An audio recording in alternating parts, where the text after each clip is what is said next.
Hi friends, 90s kids அப்படின்னாலே தனியாக நிறைய மெமரிஸ் இருக்கும். அதில் முக்கியமான மெமரிஸ் பார்த்திங்கன்னா, நம்ம எங்கேயாவது போயிட்டு வரும்போது ஏதாவது ஒரு மரம் நிற்காண்டா மரத்தில் ஏதாவது காய் கிடந்துச்சுன்னா அந்த காயை பறித்து திங்கிறதெல்லாம்.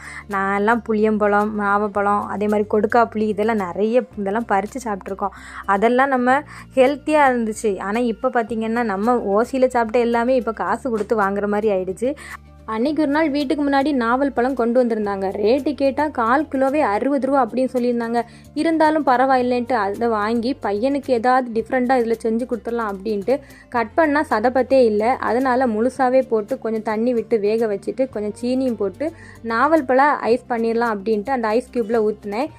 ஒரு நாள் ஃபுல்லும் இருந்துமே ஐஸ் கட்டி ஃபார்மே ஆகலை. பையன் ஃப்ரிட்ஜை திறந்து ஐஸ் கட்டி ஃபார்ம் ஆச்சான்னு பார்த்து இருந்ததுலேயே கடைசியாக ஜூஸாக குடிக்க வேண்டியதாக போயிடுச்சு. நீங்களும் உங்கள் சின்ன வயசில் இதே மாதிரி ஏதாவது பழங்களை பறிச்சோ இல்லைன்னா கீழே கிடந்தோ சாப்பிட்ருக்கீங்களா ஃப்ரெண்ட்ஸ்? மறக்காமல் கமெண்ட் பண்ணிடுங்க.